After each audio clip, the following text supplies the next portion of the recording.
Então, gente, primeiro café com a ANER deste ano de 2024, e é um café com excelentes notícias, não é verdade? Então, esse café especial vai mostrar como os publishers e jornalistas podem concorrer à mentoria gratuita e a um apoio financeiro de até R$ 100.000 para projetos de combate à desinformação. O Marco Túlio Pires é o líder do Google News Lab no Brasil, e o Francisco Belda é o diretor de operações do Projor e coordenador do Condesinfo. Eles estão aqui para tirar todas as dúvidas e sobre quais os projetos podem ser inscritos e como participar. Então, eu agradeço imensamente a presença dos dois, e a palavra está com vocês. Por favor. Muito obrigada. Muito obrigado, Regina. Muito obrigado a todas e a todos aqui pela presença. Prazer falar com a ANER, com cada um de vocês.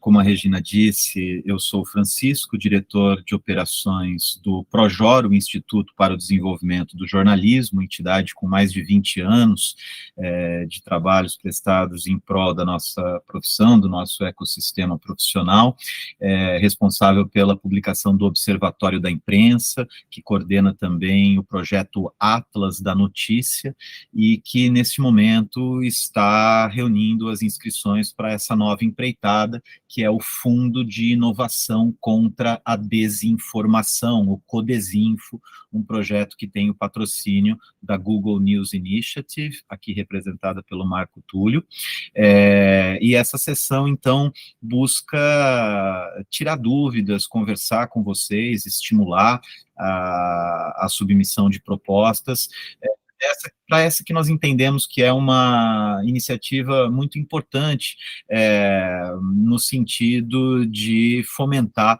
o desenvolvimento de soluções para esse problema transversal, que é a desinformação. Soluções estas que nós pensamos que devem ser inovadoras, não é? Como o próprio nome diz, a ideia deste fundo é que ele fomente a inovação contra a desinformação.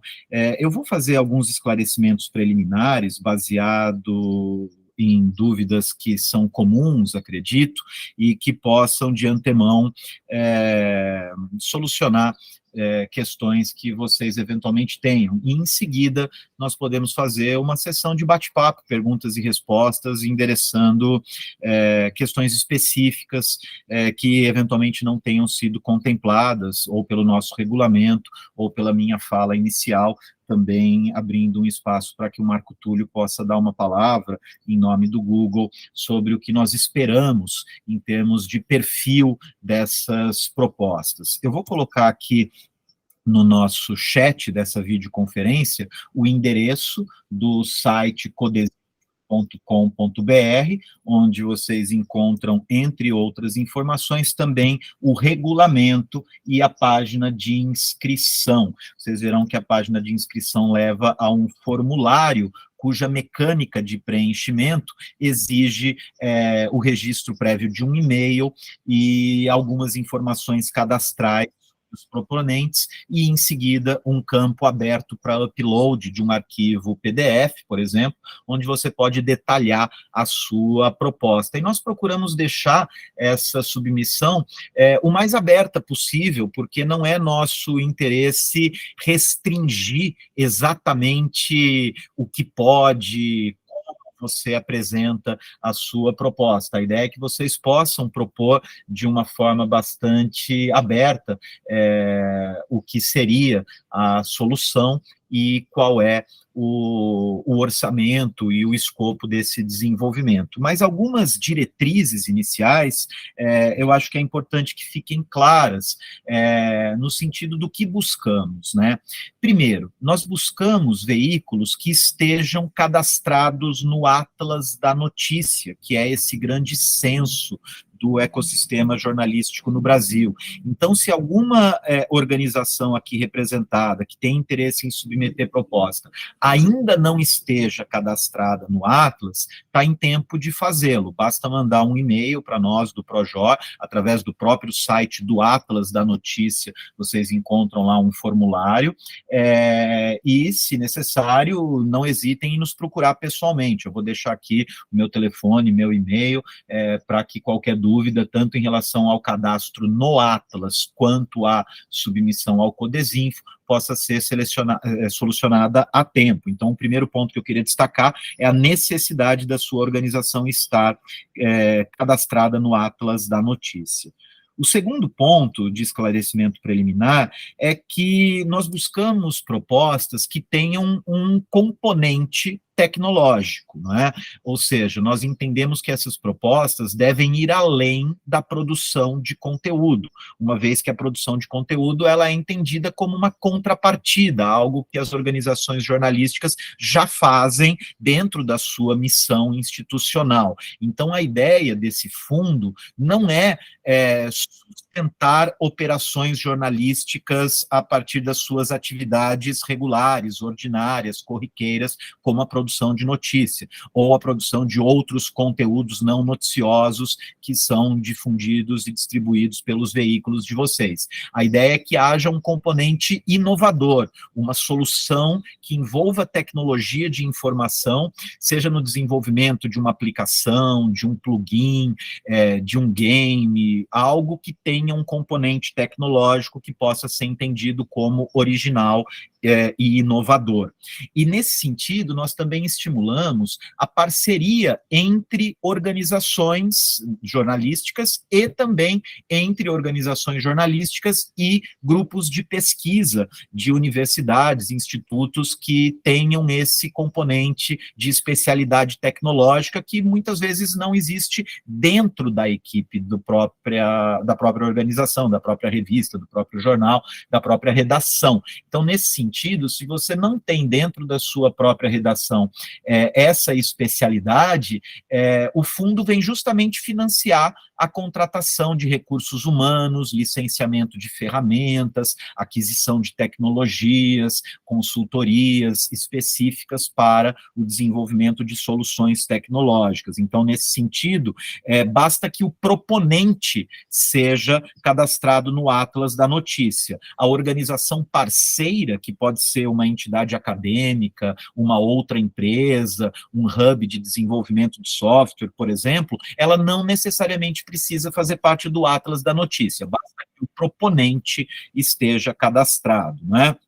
Uma outra pergunta é sobre o plano de compartilhamento. Quem já leu o regulamento vai ver que nós colocamos ênfase no que nós chamamos de plano de compartilhamento de resultados. E esse plano vai fazer parte da proposta, ou seja, são vocês e não nós que irão dizer como exatamente vocês podem e planejam compartilhar essa solução. Pode até ser um compartilhamento parcial, porque nós entendemos que, eventualmente, parte da solução pode ter um componente proprietário, pode, por alguma razão de competitividade ou sigilo industrial, não poder ser compartilhada na íntegra. Mas nós acreditamos que é um valor e, portanto, um diferencial das propostas, esse plano abrangente de compartilhamento, porque nós queremos criar soluções que possam servir não apenas a uma organização desenvolvedora, mas sim ao ecossistema jornalístico brasileiro. Então, nesse sentido, nós convidamos os proponentes a apresentar um plano de compartilhamento, que pode ser a difusão do conhecimento produzido ao longo do processo e também, até prioritariamente, a difusão da solução em si, possivelmente por meio do compartilhamento do código, da disponibilização desse recurso numa biblioteca aberta, entre outras soluções que vocês podem propor. O júri vai olhar esse plano de compartilhamento com bastante carinho, procurando valorizar aquelas propostas que apresentarem um plano mais amplo de compartilhamento da solução, mas sempre respeitando questões de sigilo, de competitividade, de propriedade intelectual, que eventualmente impossibilitem o compartilhamento desenvolvimento integral da solução, não é? Uma questão que às vezes nós recebemos, e eu já estou de antemão aqui tratando para evitar a redundância, é sobre o número de projetos a serem contemplados. E nós não temos esse número definido de antemão, porque vai depender justamente do arranjo dos orçamentos dos proponentes. Então, se nós tivermos projetos que não utilizem o teto de R$100 mil, nós podemos eventualmente fazer um balanço que amplie o número de propostas contempladas. Por isso, nós não estamos divulgando de antemão o número de projetos selecionados, e sim o teto das propostas, que é de R$100 mil. E, obviamente, nós gostaríamos de poder contemplar o maior número possível de propostas, por isso estamos aqui sugerindo que vocês apresentem suas propostas, sejam elas de grande porte, balizadas pelo teto, ou mesmo propostas que não façam uso integral desse teto, mas que podem criar boas soluções, às vezes com um orçamento mais limitado, o que nos permitiria ampliar o número final de projetos selecionados, e isso vai ser divulgado após a apreciação da comissão seletora, não é? E eu queria também registrar, tem uma informação que parece ter ficado um pouco dúbia no regulamento, e eu de antemão agradeço aqui ao Ademar, que está aqui presente. O Ademar teve uma conversa conosco na semana passada e me alertou que tem um parágrafo lá no regulamento que dá a entender que o projeto deve ser desenvolvido em 6 meses, e depois tem outro parágrafo que dá a entender que há 7 meses para o desenvolvimento desse projeto. Isso se deve a uma leitura das datas, não é? E de quando exatamente começa o cronograma. Na verdade, não existe um número cravado para isso, porque vai depender da data de início exato da celebração do contrato com cada beneficiário, né? Isso pode demorar uma semana mais, uma semana menos. Mas contando que os projetos serão definitivamente selecionados e divulgados no final de março, nós teremos os meses de abril, maio, junho, julho, agosto e setembro para o desenvolvimento dos projetos, pensando em lançá-los em outubro, possivelmente a tempo das eleições municipais, que é uma baliza importante para o nosso cronograma, para que nós possamos eventualmente usar as soluções desenvolvidas ainda dentro desse calendário noticioso importante para todos nós, não é? De modo que nós não nos apegaremos ao número 6 ou 7 meses de desenvolvimento, mas sabendo que com os projetos selecionados sendo divulgados ao final de março, nós teríamos aí até o final de setembro para criar as soluções, porque pretendemos fazer sessões de divulgação, de lançamento, de difusão dos resultados a partir de outubro. Então, esses são os esclarecimentos iniciais que eu gostaria de fazer.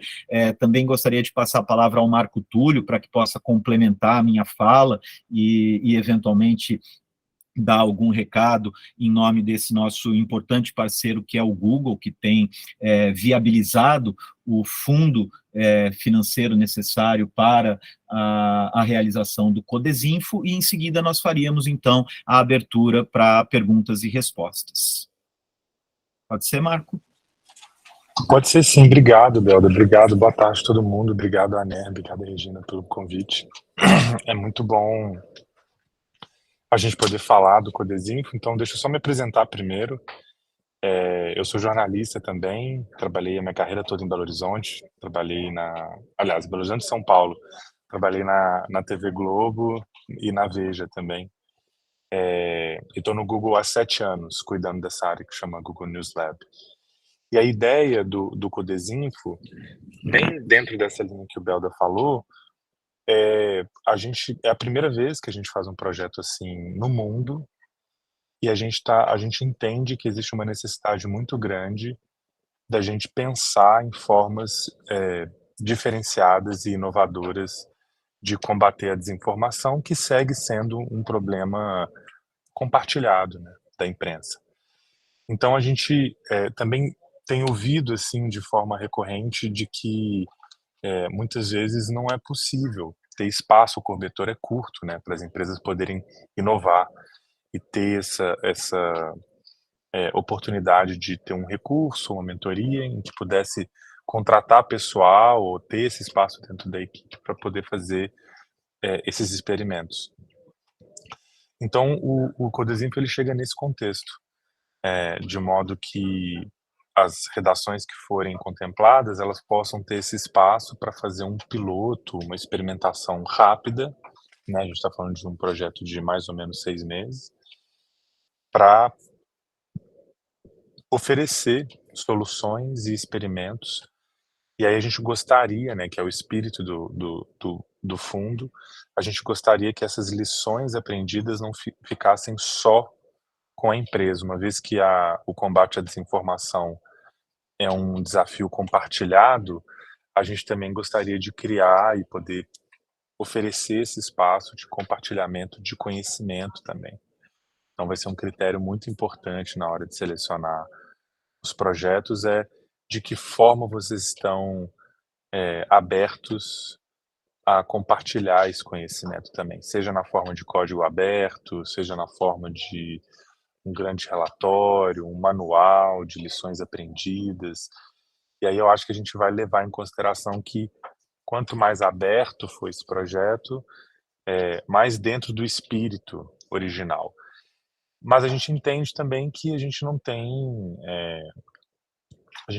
todas as respostas. Então, como é o primeiro projeto que a gente faz dessa natureza no mundo todo, a gente não quer dizer que se a sua empresa, ou sua redação não tiver uma estratégia de abertura que seja amplamente divulgada, não quer dizer que o seu projeto não possa ser contemplado também. A gente está tentando encontrar um equilíbrio fino entre o que é possível de ser compartilhado e aquilo que vai ser retido como vantagem competitiva, uma vez que a gente sabe que as redações estão operando num mercado competitivo. Então, a gente respeita essas limitações também.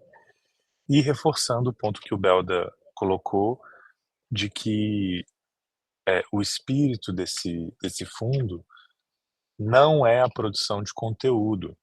A produção de conteúdo vocês já fazem de forma muito bem feita. O espírito desse fundo é exatamente trazer recursos para que aquilo que normalmente foge à área de conforto das redações, que é o desenvolvimento de produtos digitais, aí sim o fundo entraria nessa questão. Então a gente desencoraja as redações a enviarem projetos que sejam meramente produção de conteúdo, e a gente está desafiando vocês, provocando vocês para pensarem em produtos digitais. É claro que produtos digitais dentro do jornalismo, eles incluem a produção de conteúdo, e a gente está ciente disso. Então, não tem problema o projeto ter uma dimensão de produção de conteúdo, mas essa dimensão de produção de conteúdo ela não pode ser paga com os recursos do fundo, e a produção de conteúdo não pode ser a componente principal, ela tem que ser a componente secundária ou terciária. Então, vou dar um exemplo. A gente já viu propostas assim que o pessoal, eles sugerem a criação de material didático para ser publicado no site, para ajudar as pessoas a identificar a desinformação. Produção de material didático, publicação de matérias no site, isso é essencialmente um projeto de produção de conteúdo. Então, esse projeto a gente desencoraja. Agora, se for um projeto em que existe uma seção do site que faz uma gamificação sobre o aprendizado para combater notícias enganosas, e o desenvolvimento vai ser como fazer esse jogo, ou esse produto, ou esse serviço acontecer dentro do site. E aí sim vai ter uma componente de inclusão de conteúdo, mas o principal é descobrir como que esse jogo, esse aplicativo vai trazer mais engajamento e como que ele vai fazer o combate à desinformação de fato. Aí sim esse é um projeto que a gente entende como sendo dentro do espírito, né, do fundo. Então a gente quer reforçar bastante esse ponto para que, caso vocês decidam gastar energia, né, e tempo de vocês para colocar uma proposta de pé, que ela possa ser bem acertada, que ela possa ser bem dentro desse espírito mesmo, para que a gente possa receber boas propostas, né, e fazer uma boa escolha também dos projetos. Então, com isso, a gente pode... Vou passar de volta a palavra para o Beldo e para a Regina, e a gente pode receber as perguntas de vocês. É isso aí. Só uma pergunta, vai ter um tirar dúvidas nesse período? Por exemplo, a pessoa está desenvolvendo o projeto e tem dúvidas, além do regulamento, essa coisa toda, vai ter um tirar dúvidas que a pessoa pode escrever e falar, olha, eu estou com essa dúvida, não sei se eu vou por esse caminho ou por esse, vai ter isso? Sim, com certeza, Regina. A qualquer momento vocês podem nos procurar, inclusive individualmente, em vez de uma sessão aberta de tira coletiva, porque nós entendemos também que, às vezes, a questão a ser colocada pelo veículo é muito específica da proposta, e o veículo pode não se sentir à vontade em abrir num ambiente coletivo, né, porque, queira ou não, vocês estarão competindo entre si, então nós podemos também agendar essas conversas um a um, conforme surgirem as demandas. Eu vou deixar aqui o meu telefone, o meu e-mail no chat dessa videoconferência, para que vocês possam nos procurar a qualquer momento, seja via formulário de contato pelo próprio site do Codesinfo. Nós recebemos, eu e o Sérgio, que é o presidente do Projó, respondemos prontamente a qualquer solução que nos venha, e se tiver a abertura para uma outra sessão coletiva, intermediada pela ANER também, estaremos aqui de prontidão. Nosso interesse é atendê-los da melhor forma possível, assisti-los. Claro que nós não podemos ajudar na confecção da proposta em si, né, por uma questão de isonomia, mas estaremos sempre abertos a tirar dúvidas e assisti-los no que for possível a qualquer momento, até a data limite das inscrições, que é o dia 29 de janeiro. Como vocês devem ter visto no regulamento, o processo seletivo será feito em 2 fases, sendo que a segunda fase, as propostas poderão ser questionadas, aprimoradas, mas as inscrições acabam no dia 29 de janeiro. Após essa data, não será mais possível inscrever projetos. Então, até o dia 29, nós estamos à disposição para marcar reuniões individuais ou fazer uma outra sessão como essa coletiva, conforme a demanda de vocês. Então, Francisco, eu acho que é possível, sim, na terça da semana que vem, se vocês estiverem disponíveis, todo mundo vai ter uma semana para, enfim, tentar montar alguma coisa, ou você já está montando, né? E a gente chama um outro café na terça-feira da semana que vem, às 15 horas, em que as pessoas já vêm com as dúvidas do que está existindo ou não, se não conseguir tirar durante a semana, né? Acho que pode ser interessante, sim. É aquela coisa, eu acho que quanto mais informação, melhor, né? Sim. Quanto mais nós pudermos esclarecer e deixar muito claro para todo mundo quais são os caminhos necessários, eu acho que é importante, né? E agora eu acho que a gente pode abrir para perguntas, né? Não sei, o Marcelo Godinho, que havia falado comigo, me disse assim, eu estou absolutamente ansioso, Regina. Então, eu não sei se o Marcelo tem alguma pergunta para fazer, já estou provocando o Marcelo. Se você tiver alguma pergunta, por favor. Olá, boa tarde a todos. É porque justamente, né, nessa questão, imagino um veículo pequeno como é o Jornal Atual, né, com poucos fazendo parte da redação, eu acho que está sendo um desafio enorme para a gente até de imaginar qual o produto trazer para dentro dessa realidade, né? Por conta da nossa limitação mesmo, né, de pessoal tecnológico, né? O Jupi está presente aí, ele, não sei se vale, Jupi, falar como você pensou, mas acho que diante do que o Belda falou, já foi gerido de questão, que nós gostaríamos de ter uma participação focada na comunidade para que ela interagisse com o jornal, para que ele pudesse se aquele tira dúvida, né, se é fake ou é fato, como faz o Globo, entendeu? Mas acho que o maior desafio nosso é esse, né, por não ter uma equipe tecnológica, propor algo nesse sentido, né?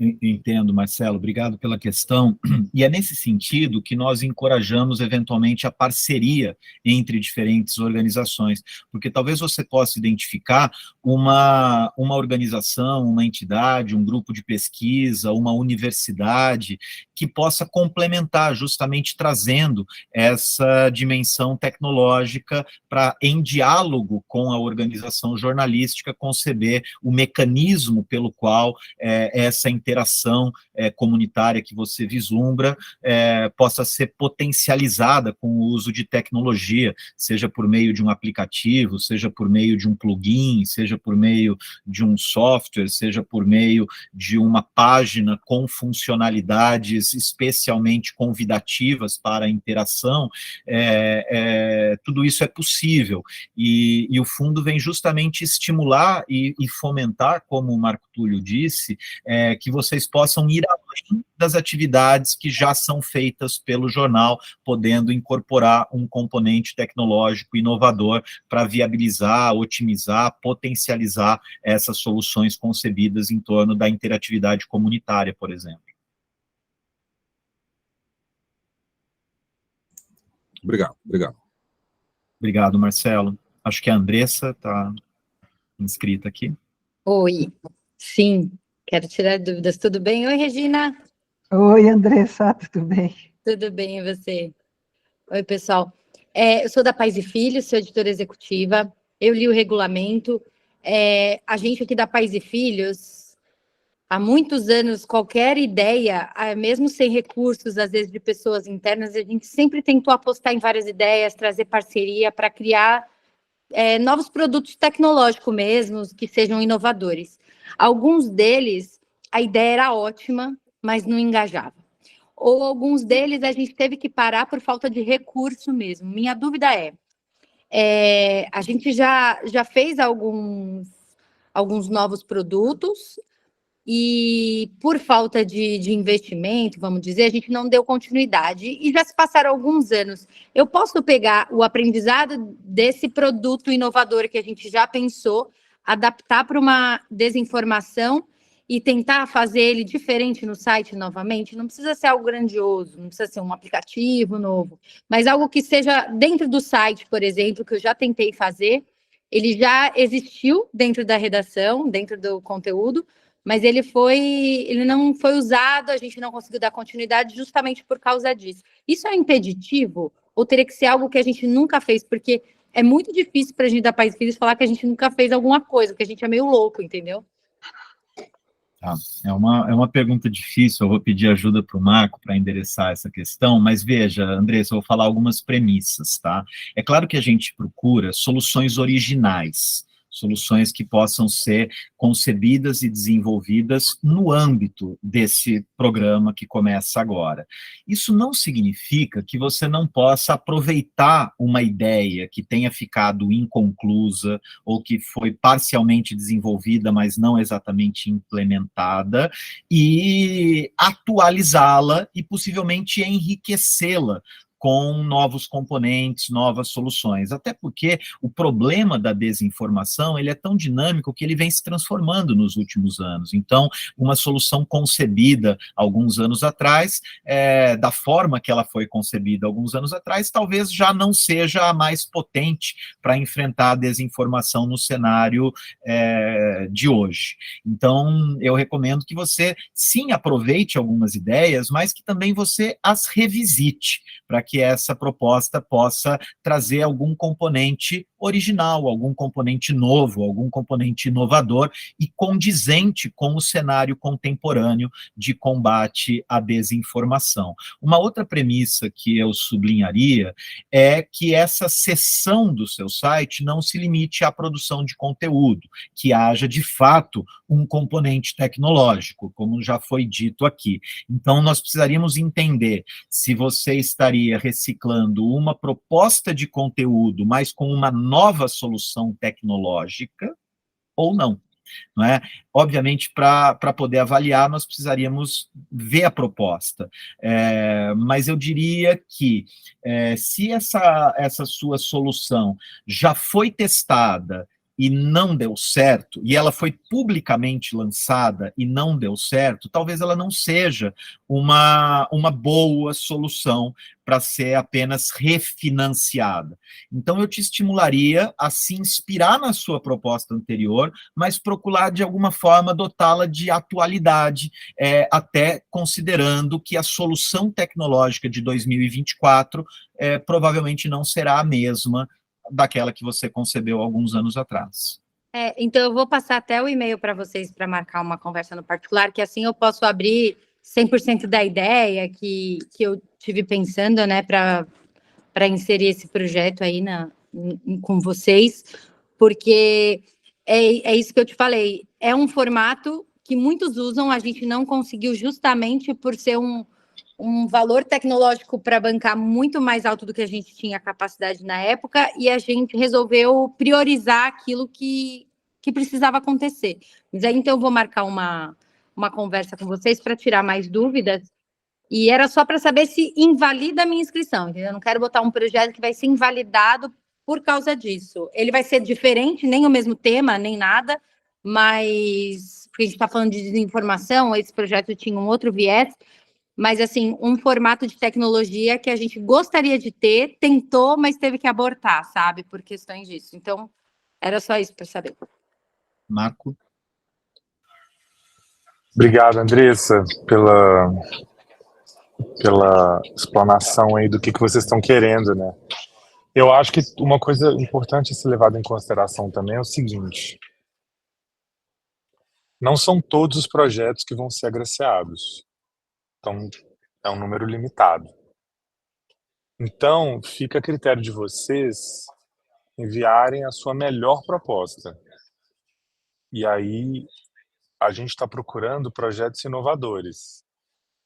Então, a gente tem que, quando a gente estiver passando pelo processo de júri, a gente vai precisar olhar para o perfil desses projetos e ver se eles estão representando uma gama diversa de iniciativas que são consideradas inovadoras.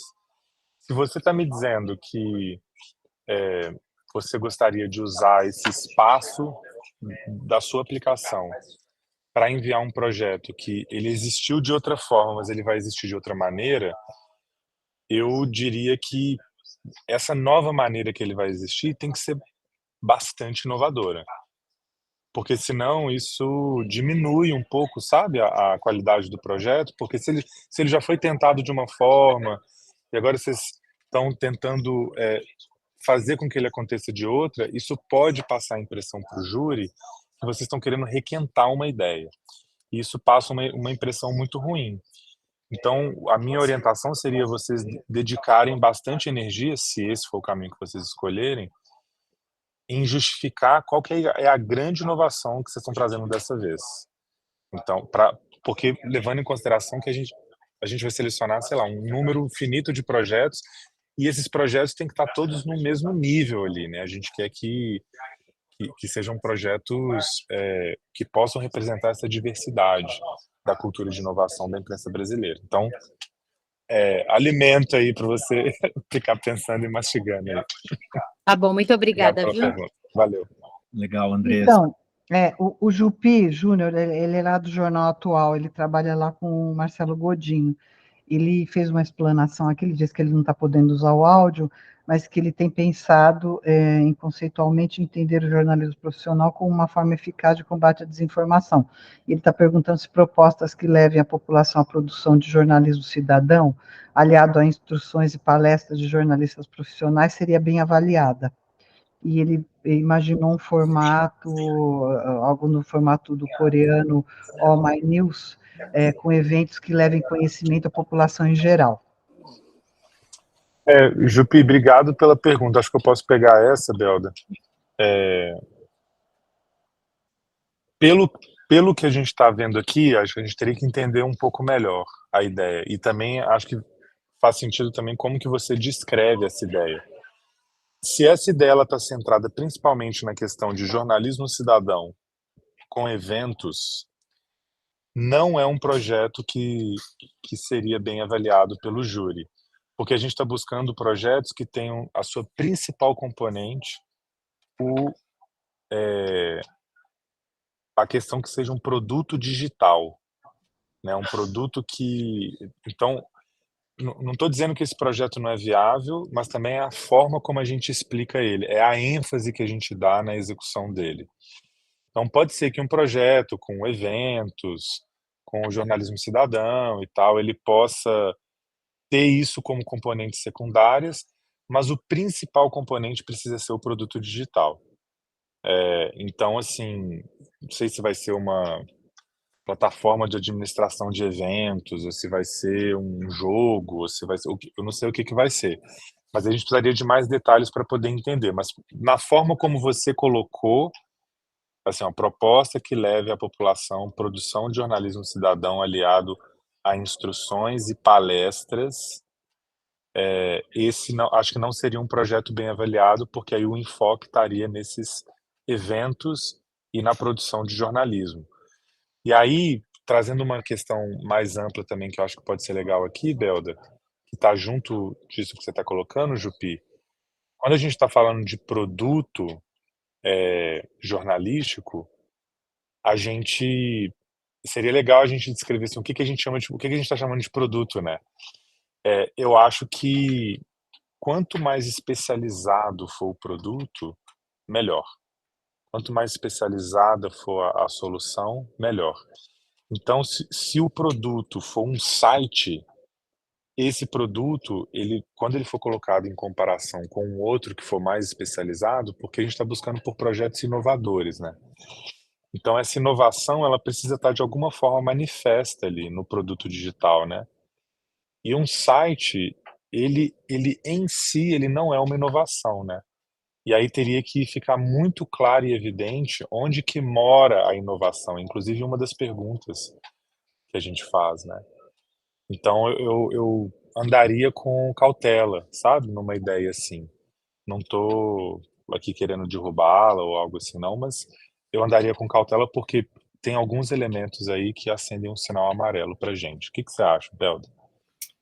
Eu acho que é por aí mesmo, e eu responderia também da seguinte forma, Jupi, o diferencial dessa proposta não estaria no jornalismo cidadão ou nos eventos, e sim no componente tecnológico, no mecanismo dessa interação. Talvez você consiga conceber uma inovação que potencialize isso.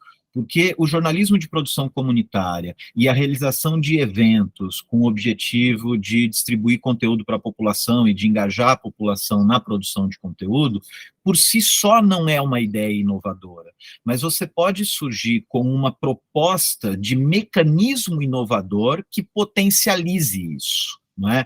Então, eu diria que o que tornaria a sua proposta bem competitiva é aquilo que você ainda não disse na sua mensagem, é o como você pensa fazer isso de uma forma inovadora.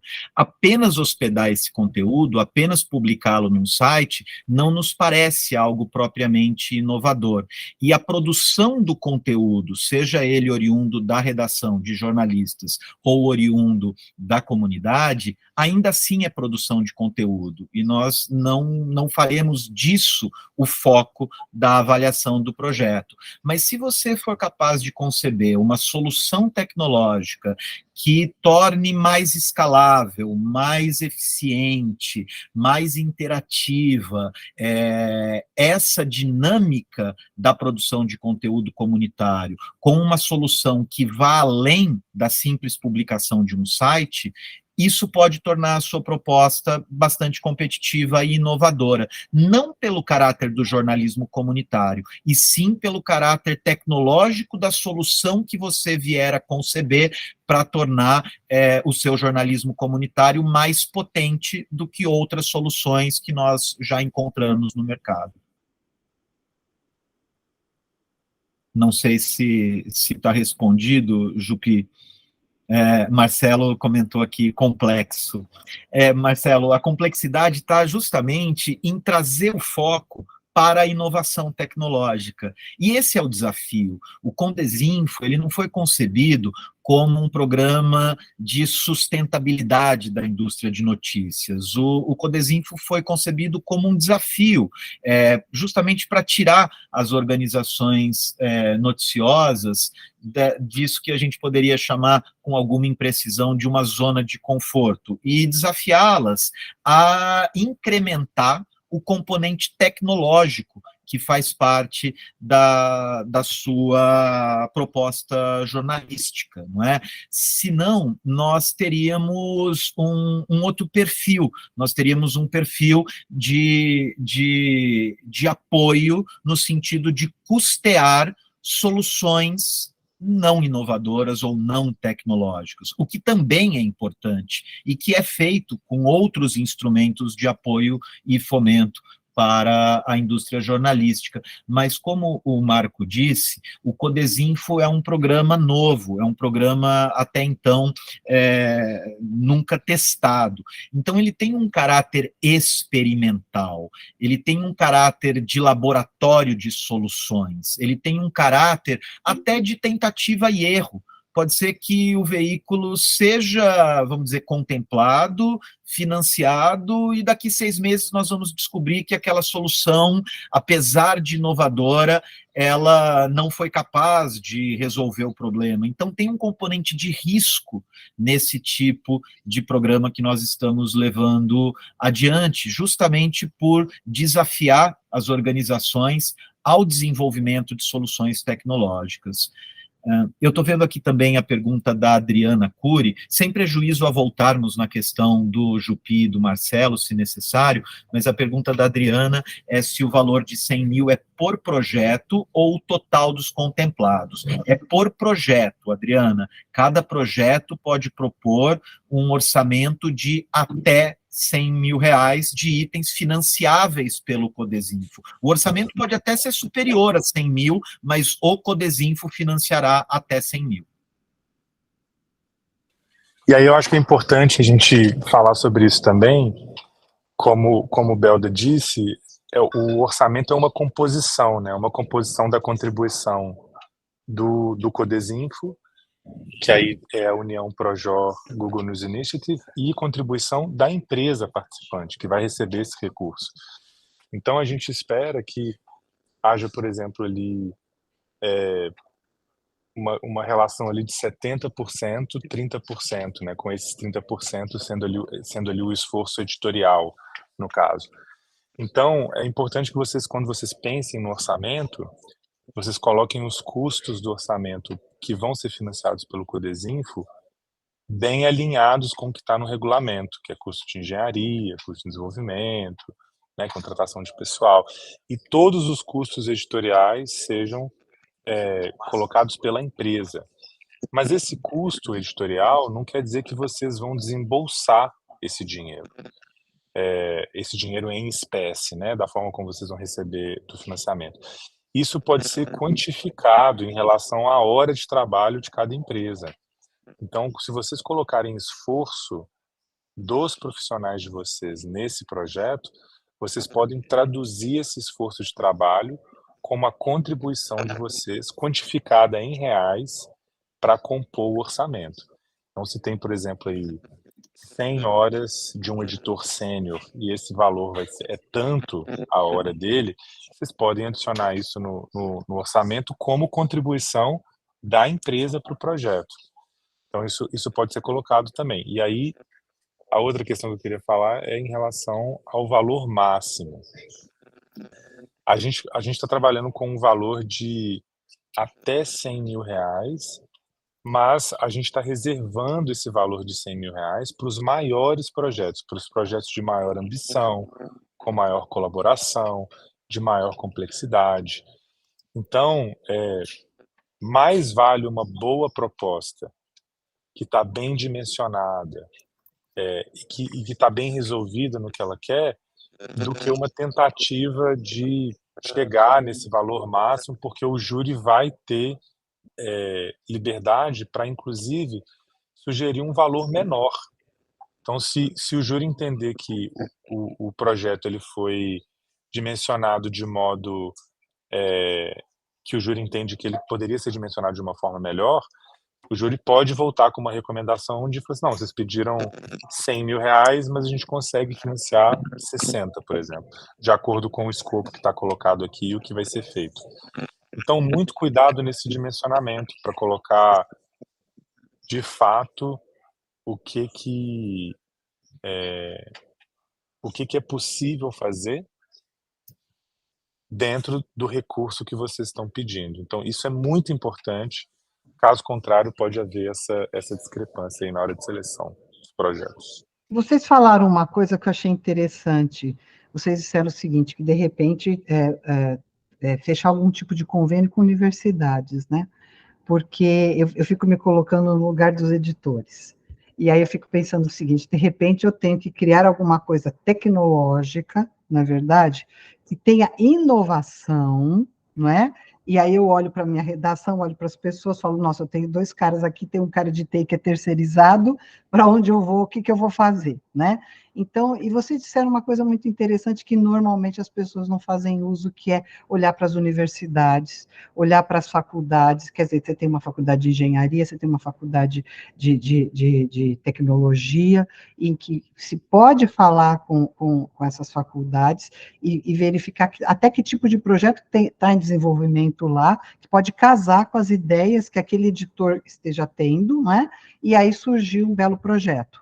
Né? Então, eu acho que eu queria sugerir, me metendo um pouco, para que se abram os horizontes, que se olhe, tipo assim, eu estou em São Paulo, legal, o que eu tenho? Eu tenho uma USP aqui, né? Eu tenho uma faculdades maravilhosas lá, com estudantes maravilhosos. Eu tenho uma SPM, eu tenho várias faculdades que, de alguma forma, podem ter alguma coisa em termos de inovação, de tecnologia, que pode casar com algum projeto, né? Não sei o que vocês acham disso. Sim, Regina. Inclusive, no nosso regulamento, entre os objetivos do programa, está expressamente escrito que um dos objetivos é incentivar organizações jornalísticas a criar relacionamentos com a academia e outras organizações para buscar soluções. Então, e não é necessário que você tenha, de antemão, um convênio ou a formalização dessa parceria. Nesta etapa de inscrições, o que nós buscamos é propostas.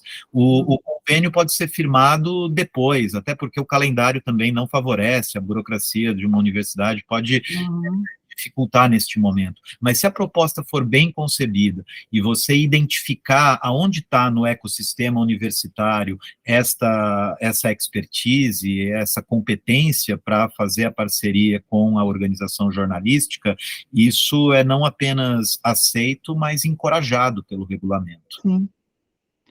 Foi o que eu pensei, que de repente, às vezes, a gente fica olhando só para aquele pedaço, né? E você pode abrir os horizontes e encontrar numa universidade como a USP várias soluções lá dentro, inclusive em termos de tecnologia, né? Não sei. E não apenas as universidades renomadas, mas eu também mencionaria os institutos federais de tecnologia, as FATECs, as escolas técnicas, coletivos de desenvolvimento, que às vezes não têm esse perfil acadêmico, mas que congregam talentos e podem ser entidades parceiras, não necessariamente instituídas com CNPJ, etc. Obviamente, nós esperamos que o proponente, sim, tenha um CNPJ, até porque vai precisar celebrar um contrato com o Projor para receber os recursos, mas o parceiro não necessariamente precisa ser revestido dessa institucionalidade toda, pode ser um coletivo de desenvolvimento de software, assim como pode ser um grupo de pesquisa de uma universidade renomada, com tudo que está no meio do caminho entre esses dois polos. Sim, você falou, Francisco, alguma coisa, assim, outubro, em tese, o projeto teria que estar pronto. Sim. Tá, a gente sabe que em termos de tecnologia, às vezes 6 meses é muito pouco, né? E vai existir a possibilidade, eu estou com o meu projeto 80% pronto, mas ele é viável, ele é muito bom, etc, etc. Vai existir essa possibilidade dessa ampliação de prazo? Nós não gostaríamos de receber propostas cujo cronograma de desenvolvimento extrapole. Mas, obviamente, se ao longo do percurso, no âmbito das mentorias que nós vamos prover para esses projetos, porque isso não vai ser simplesmente distribuído o recurso e esperar 6 meses para que a solução apareça. O projeto vai receber um acompanhamento, uma assessoria continuada dos nossos mentores. Então, se ao longo do projeto for detectada a necessidade de uma extensão de prazo, desde que devidamente justificada, um acordo com os mentores, obviamente nós não penalizaríamos um projeto porque ele atrasou, não é? Mas isso nós deixaríamos para conversar no âmbito individual de cada projeto com as devidas justificativas. A proposta deve ser concebida para que ela tenha um ciclo de desenvolvimento em 6 meses. Sim. Prazos serão gerenciados caso a caso. Certo, entendi. Como você mesmo disse, é uma primeira vez que está sendo feito e possivelmente vai se corrigir rota no meio do caminho, depois, né? Tipo assim, o que deu certo, o que deu errado e o que vai se corrigir para um próximo, não é verdade? Sim, então é importante ter também uma correta dosagem entre a ambição do projeto e o seu orçamento e cronograma, não é? Porque algumas soluções, elas de antemão, já parece que elas não podem ser desenvolvidas nesse tempo. Então, nesse caso, o que nós sugerimos seria, assim, fasear o projeto, criar uma concepção incremental. O que dá para ser feito em 6 meses, como uma primeira iteração, com um primeiro lançamento, pode ser na forma de um MVP, de um mínimo produto viável, pode ser na forma de um protótipo, que depois possa ser estendido e aprimorado. Mas é importante, para fins de gestão do projeto, que nós enxerguemos um horizonte de finalização daquela proposta, porque senão nós perderíamos a capacidade de acompanhar. Se o projeto for virar o ano e tudo, talvez ele fique fora do escopo cronológico do Codesinfo. Entendi. O Jornal Cidade, Francisco, está perguntando o seguinte: quando será informado os contemplados do projeto e como será feito o reembolso aos ganhadores do grant? O resultado final será no dia 29, no final de março. Deixa eu olhar aqui no regulamento. A comunicação final dos projetos selecionados será feita em 12 de março de 2024. Perdoe, eu falei final de março, mas não, é dia 12 de março a lista final. Lembrando que haverá uma etapa intermediária, não é? Antes disso.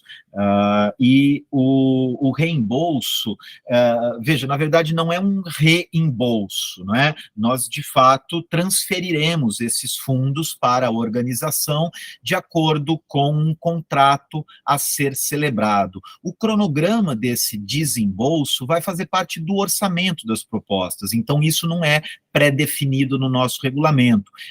Uma vez conhecidas as propostas, com o seu respectivo orçamento e o seu cronograma de desembolso, o contrato a ser firmado entre o Projor e o beneficiário vai estabelecer o cronograma de desembolso de acordo com a execução orçamentária do projeto, provavelmente em fases, com desembolsos parciais conforme a necessidade de execução. Então, não haverá um cronograma necessariamente único que se aplique a todo o edital. Isso vai depender das características da proposta. Até porque o fato de nós falarmos em 6 meses não significa que você precise necessariamente dos 6 meses, não é? Como o Marco disse, nós podemos também financiar e queremos financiar projetos de escopo menor, projetos que tenham um orçamento mais limitado e até um ciclo de desenvolvimento mais curto. Então, o cronograma de financiamento vai ser definido de acordo com as características orçamentárias de cada projeto.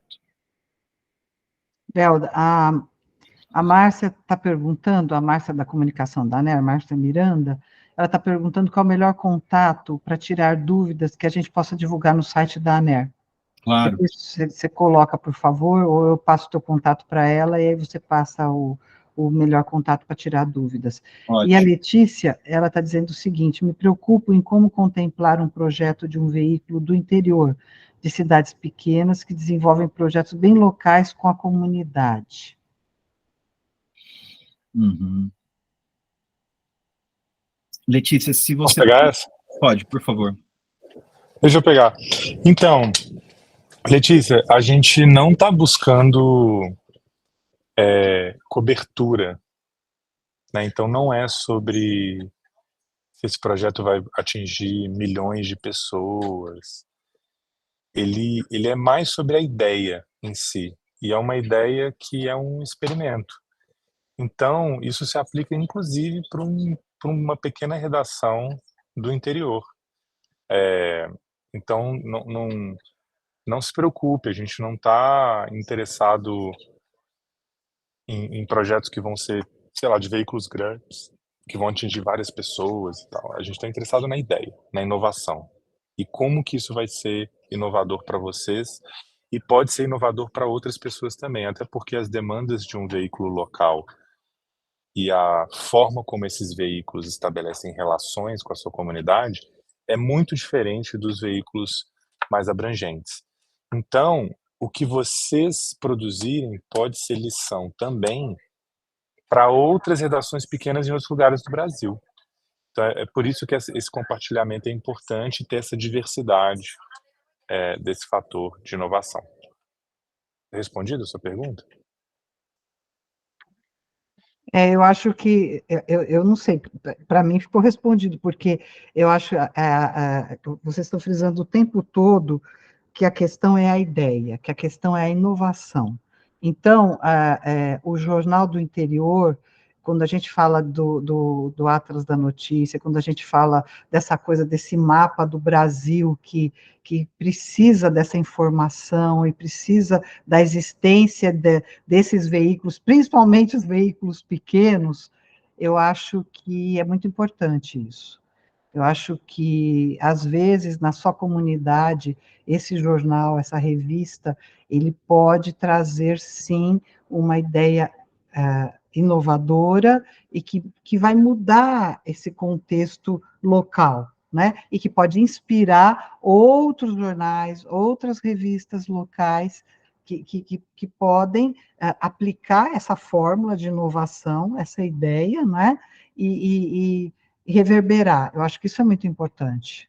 Acho que isso é muito importante. Eu acho que os pequenos, os jornais pequenos, as revistas pequenas, eu acho que eles podem ser inspiradores, inclusive, né? Porque o jornal grande, ele está na capital, ele não tem essa ideia da comunidade, dessa necessidade da comunidade, muitas vezes, né? E eu acho que o que está na cidade do interior tem mecanismos e ferramentas muito maiores até para criar, para inovar, para ter uma ideia diferenciada. Pelo menos essa é a minha percepção. Exatamente. Nós estamos atrás de boas ideias inovadoras. O impacto será dado pelo compartilhamento futuro e não pela audiência daquele veículo individual. Sim. Só uma pergunta, você falou de mentores.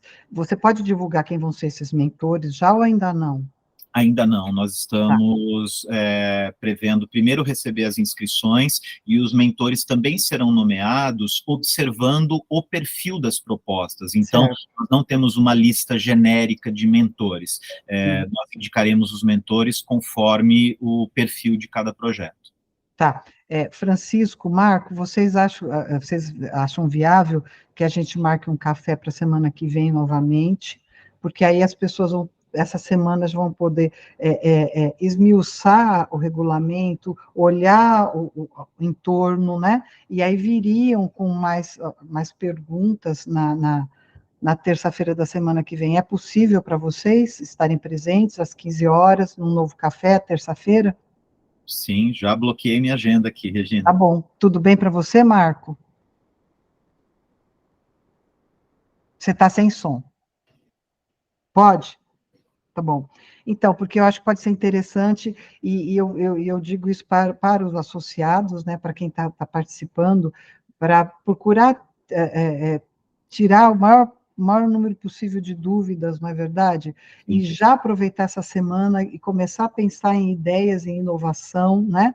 E que possam trazer para tirar mais dúvidas, né? Enfim, eu acho que vai valer muito a pena, né? E se vocês puderem chamar outros veículos do interior para estarem presentes, para tirar dúvidas também seria interessante, né, para nós. E o site da ANER vai estar lá à disposição, a Márcia vai colocar os contatos, né, para as dúvidas. A gente está gravando esse café, vai estar no YouTube, quem quiser ir lá olhar, ver. Agora, seria interessante, eu não sei, talvez trazer algum caso concreto para que a gente consiga mostrar uma ideia, uma evolução de alguma ideia, não sei, Francisco, só para dar uma inspirada, talvez pode ser interessante, né? Não sei. Tá. Nós podemos pensar nisso, nós não temos exemplos e casos concretos, primeiro porque não só a solução visada, mas o próprio programa é inovador, não é? E nós também não gostaríamos, assim, de direcionar ou de fazer crer que determinado tipo de produto será, de alguma forma, privilegiado. Eu gostaria de deixar os proponentes livres para conceberem essas propostas dentro das premissas e diretrizes que nós estamos comentando aqui. Obviamente, podemos comentar casos específicos, mas nós não gostaríamos de divulgar uma lista de tecnologias ou produtos visados, porque isso poderia ser entendido como um direcionamento. Sim, já entendi perfeitamente, acho que isso é real mesmo. Então, vamos fazer o seguinte, na semana que vem, às 15 horas, um novo Café com a ANER, né, em que a gente vai usar para tirar as dúvidas, né, e para ajudar quem precisar, tá? Então, eu quero agradecer demais o Francisco, quero agradecer demais o Marco Túlio, assim, vocês foram didáticos, foi muito gostoso estar com vocês, né, e eu pretendo que na semana que vem a gente consiga tirar mais dúvidas das pessoas, e que, de fato, esse projeto seja um projeto inovador e que permaneça durante muito tempo, acho que pode ser bem interessante e instigante. Então, eu quero agradecer demais a presença dos dois e a presença de todo mundo que esteve aqui, né? E até a semana que vem, no mesmo horário, no mesmo bate-canal. É isso aí. Muito obrigado, Regina. Obrigado aqui a todas e a todos presentes. Se precisarem de algo, é só chamar. Já deixei aqui meus contatos na videoconferência. Se precisarem também, usem o formulário de contato do site Codesinfo. Eu recebo o e-mail, respondo imediatamente. Tá ok. Então, muito obrigada a todos e até a semana que vem. Obrigado. Até lá.